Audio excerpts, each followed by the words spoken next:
Feed my sheep, he says in response to us as well.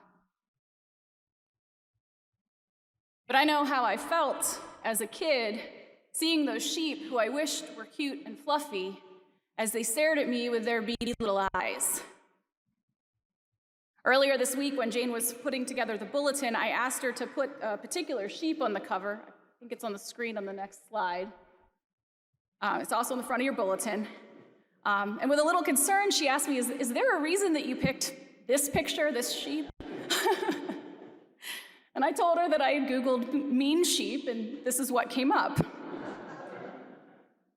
She laughed. I think she was relieved that I wasn't going for something cute and sweet, and somehow thought this one was the winner.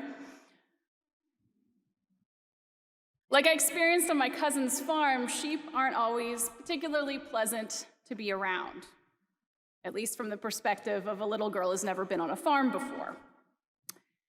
I'm guessing that each of you can think of some sheep, metaphorical sheep in your lives, who aren't too nice, or are on the messy side, or who you're afraid will bite if you get too close.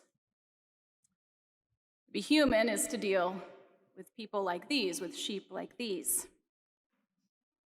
I have a friend who became a social worker with high ideals and expectations about the work she'd be doing and about the people she'd be helping. And then she quickly realized that it can be complicated. Sometimes the person asking for help isn't really willing to do their part. Sometimes they might be an expert at manipulation. Other times, the system itself is just broken and it limits what can be done in really frustrating ways.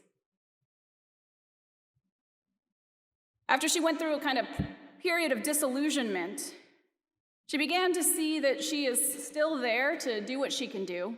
She has the power to do what she can do. She can offer kindness within boundaries that are also kind to herself. She can treat each person with dignity who comes to see her. I wonder, as I think about this passage when Jesus charges Peter with feeding sheep and all the complications that can go with that, I also wonder and know how Jesus sees each of us. Jesus is the good shepherd, which means that we're sheep too. Complicated sometimes, yet people he loves. It's not just the other people who are sheep, but it's us. We deal with sheep, we are sheep. So maybe sometimes we're kind of like that guy. And still, Jesus tends to us.